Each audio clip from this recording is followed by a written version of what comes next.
खुलुमबाय आं रिंकु मनि नार्जारी बड'लेण्ड इंखं टेलिभिजननि स्टुडिअ'निफ्राय फोसावनो सिगांदों मोनसे गोजोनथाव खौरां। बड'लेण्ड इंखं टेलिभिजनआ बानजायनो लादों अल इन्डिया लेभेलनि मोसानाय बादायलायनाय बड'लेण्ड डान्स मास्टार सिजन 1।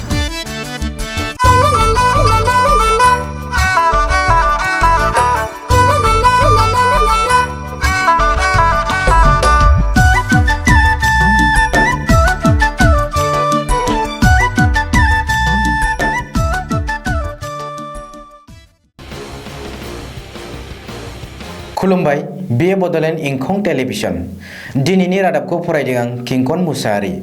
दिनैनि गाहाय रादाबफ्राव दं आसामाव क्वारेन्टाइननि समखौ 10 सानसिम खमायबाय। लेङाइ बुंथिगिरि अमिनुल हक लस्करनि देहायाव कर'ना पजिटिभ। आसामनि दैबानानि जेंनाखौ हादोरारि जेंना महरै गनायथि होगोन बुंदों गिबि मन्थ्रि। गुवाहाटी सलापारायाव 74 लाखनि बांसिन रांजों लोगोसे 3 एरेस्ट। मंगलदैयाव नखरसेनिनो 10 सुबुंनि देहायाव कभिड-19 पजिटिभ। दानिया आबुं रादाब। कर'ना भाइरासनि थाखाय गुबुन रायजोनिफ्राय आसामाव हाबफैनाय सुबुंफोरनि क्वारेन्टाइनआव थानाय समखौ खमायना होबाय आसामनि सावस्रि बिफाना। सावस्रि आरो नखर अनसाइ बिफाननि प्रिन्सिपाल सेक्रेटारि समीर कुमार सिन्हाया गोदानै फोसावनाय नटिफिकेशननि बायदियै गुबुन रायजोनिफ्राय आसामाव फैनाय सुबुंफोरा 14 साननि सोलाय 10 सानल' क्वारेन्टाइनआव थानांसिगोन। बेनिफ्राय बे रोखा जाबायदि गुबुन रायजोनिफ्राय फैनानै इन्स्टिट्यूशनेल क्वारेन्टाइन एबा हटेल क्वारेन्टाइन आरो हम क्वारेन्टाइनआव थाफैनाय सुबुंफोरा 10 साननि उनावनो उदां जासिगोन। मिथिनो मोननाय बादिब्ला गुबुन रायजोनिफ्राय फैनाय जायखिजाया सुबुङानो 2 सान इन्स्टिट्यूशनेल क्वारेन्टाइन एबा हटेल क्वारेन्टाइनआव थाखायोब्ला बियो 8 सानल' हम क्वारेन्टाइनआव थाहैनांगोन। बेबायदिनो जुदि सोरबा सासे सुबुङा थोंजों हम क्वारेन्टाइननि थाखाय थाङो अब्ला बियो 10 सान हम क्वारेन्टाइनआव थानांगोन। बेखिनि समनि गेजेरावनो RT-PCR टेस्टआव पजिटिभ फैयोब्ला सावस्रि बिफाना बै सुबुंखौ देहा फाहामसालियाव थिसननायनि राहा लानाय जागोन। आसाम बिधान सभानि लेङाइ बुंथिगिरि अमिनुल हक लस्करनि देहायावबो गिख्रंथाव कर'ना भाइरासआ बारदेरबाय। मिथिनो मोननाय बादिब्ला लेङाइ बुंथिगिरि आरो सनाय बिधान सभा बियाबनि MLA अमिनुल हक लस्करनि देहायाव मंगलबारखालि कभिड-19 पजिटिभ मोननो हादों। अमिनुल हक लस्करखौ सिलचर मेडिकेल कलेज देहा फाहामसालियाव एडमिट खालामनानै स्वेब टेस्ट खालामनाय कभिड-19 पजिटिभ मोननाय जायो। लेङाइ बुंथिगिरि ड्राइभारनि देहायावनो कर'ना पजिटिभ मोनदों होननानै मिथिनो हादों। मख'नो गोनांदि गिबि स्वेब टेस्ट नायनायावनो गावनि देहायाव कभिड-19 पजिटिभ मोननो हादों होननानै आसाम बिधान सभा लेङाइ बुंथिगिरि अमिनुल हक लस्करआ गावनि अफिसियेल फेसबुकआव लिरदों। बबेखानि गावनि अनगायै नखरनि गुबुन सोद्रोमाफोरनि देहायाव कर'ना नेगेटिभ टेस्ट जादों होननानै अमिनुल हक लस्करआ फोरमायनायजों लोगोसे गावजों कन्टेक्टआव फैनाय गासैखौबो सप्तासेनि थाखाय आइसोलेट खालामनो फेसबुकनि गेजेरजों खावलायदों। मख'थावना दि बिधान सभानि लेङाइ बुंथिगिरि अमिनुल हक लस्करनि सिगां MLA कृष्णेन्द्र पाल, बलेन सेटिया, नारायण डेका, नवनीता हेन्डिक आरो अतुल बरामोननि देहायावबो कभिड-19 पजिटिभ मोननो हानाय जादोंमोन। आसामनि दैबानानि जेंना आरो हा खुरखानायखौ मिरु सोरखारा हादोरारि जेंना महरै गनायथि होगोन।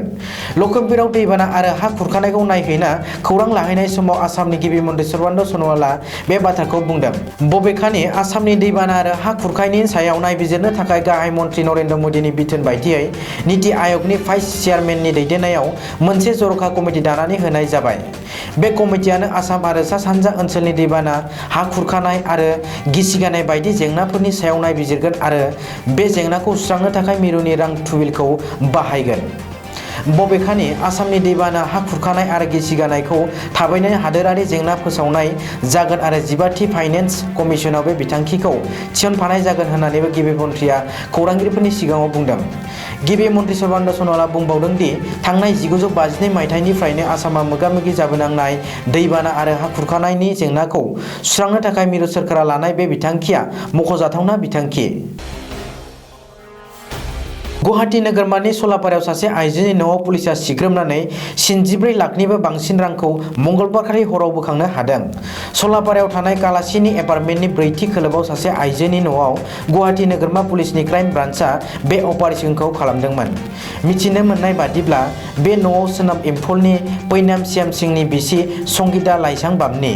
बबेखानि बे लाख रांजों लोगोसे साथाम सुबुं लाम साइथांबाम, संगीता लाइसांबाम आरो थांखास्थाममोनखौ पुलिसा एरेस्ट खालामदों होननानै मिथिनो हानाय जादों। पुलिसनि रिपर्ट बायदिब्ला संगीता लाइसांबामखौ सासे आयेन बेरेखा ड्राग्स फालांगिरि होननानै मिथिनो हायो।